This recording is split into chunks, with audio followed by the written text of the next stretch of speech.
One of the dot points on the syllabus requires that we talk about buffers in natural situations.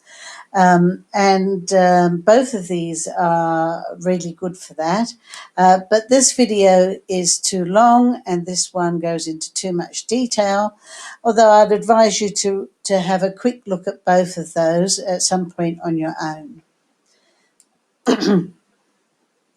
But first of all, you need to know what a buffer is and what it has to do with pH and conjugate acids and bases and titrations.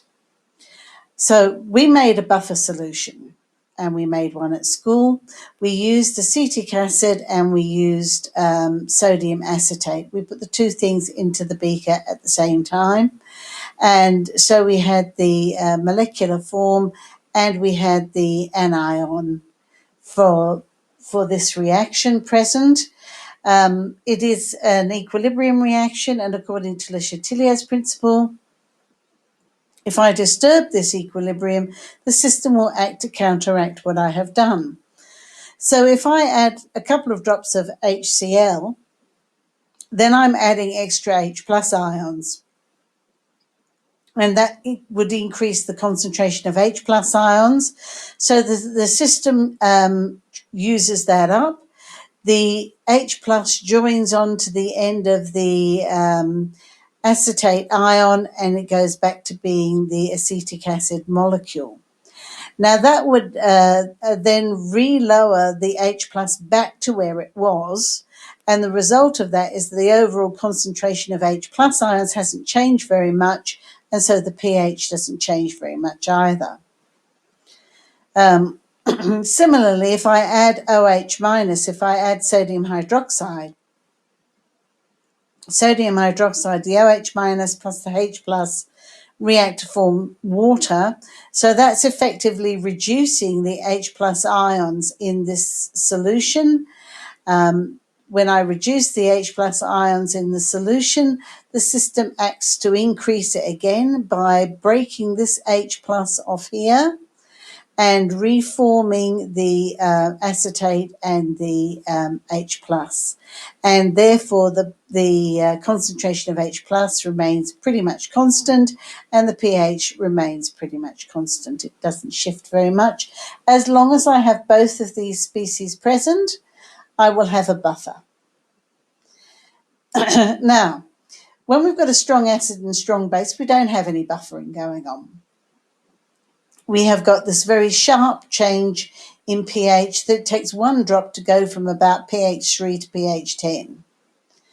Okay, and the equivalence point is pH 7. Now, we tell you that bromothymol blue is the best choice, but in reality, it really wouldn't matter which ones you used. Even if you used methyl orange that changes at around about 4.5, you'd still be pretty much getting the same answer. Or even if you're using phenolphthalein, you're still going to be pretty much getting the same volume of sodium hydroxide. It's not going to make a drastic difference. It might make a decimal points difference. Just to interpret these graphs, if you're starting with a low pH, you are measuring the pH of what's in the beaker. So that means that your acid is in the beaker or the flask and that you're adding the sodium hydroxide from the burette. Okay, now this is by way of contrast to what happens when we have a strong acid and a weak base. Again, we start out with the acid in the flask and we're adding the base from the burette. And if we were using an indicator, we'd probably actually do it the other way round because the appropriate indicator would be methyl orange. But we're using a data logger or a pH probe, pH meter. So it wouldn't matter. Okay, now we're adding the ammonia very carefully to the acid, and as we're doing it, we're making the ammonium chloride. And then you'll get this sudden change in the pH here, where you've got the equivalence point at around about pH 5. 5.3 in fact. So this is where your number of moles of acid equals your number of moles of base, and that's worked out using concentrations. Notably, it is not neutral. It is an acidic salt that you have made if you stopped at that point. But as you are continuing to add the ammonia, you've really, it's got no use. The ammonia is not being used up as you go past here. So the result is that in your solution, you have the ammonium ion that you made by making ammonia plus HCl. And you've also got extra ammonia that you're adding.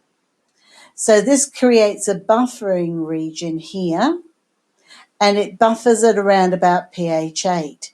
So if I want to create a buffer at around about pH 8, I would use an ammonia solution and some ammonium chloride salt.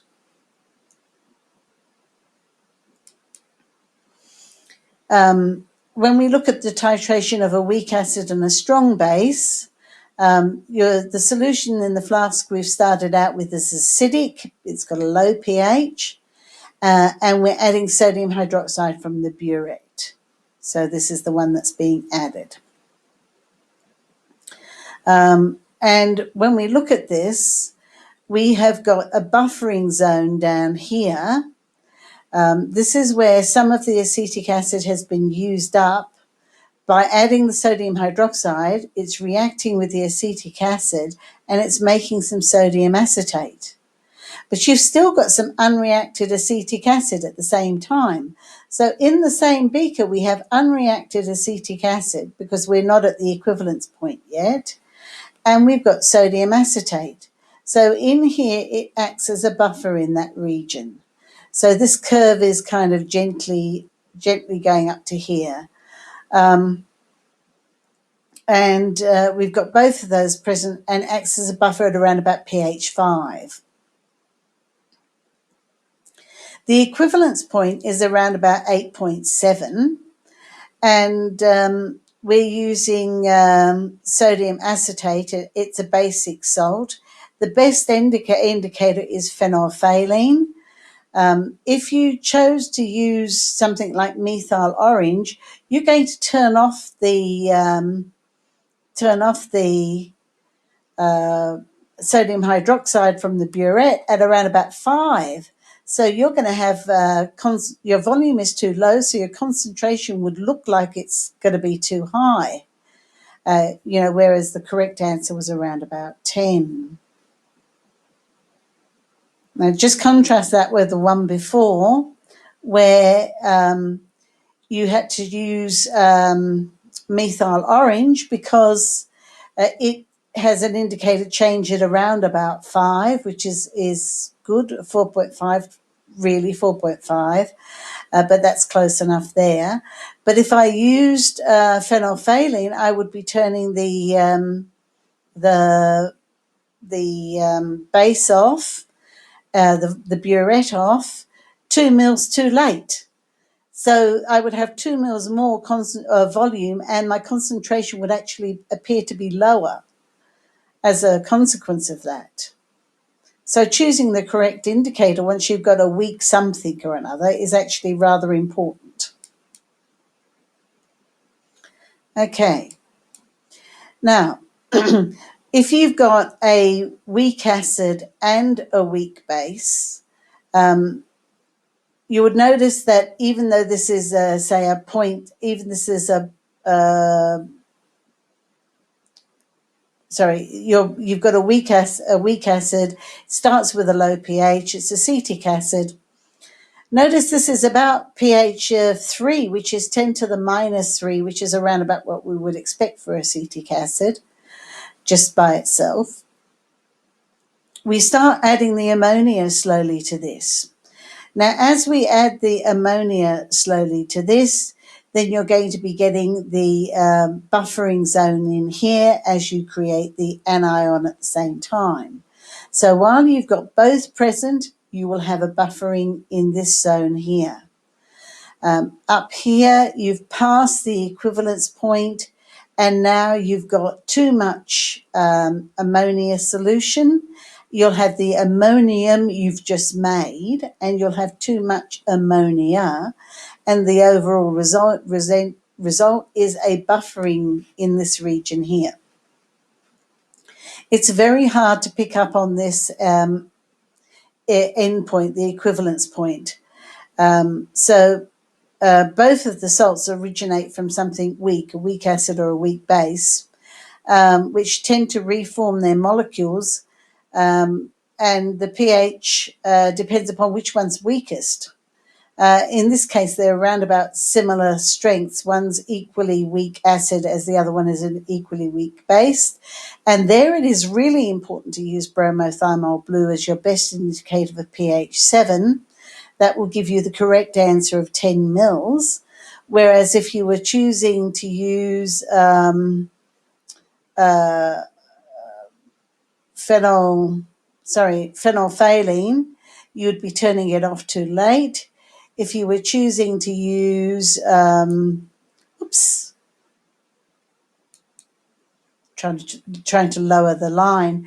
If you were choosing to use methyl orange, in fact, it's going to come in down here. I must have moved the image slightly.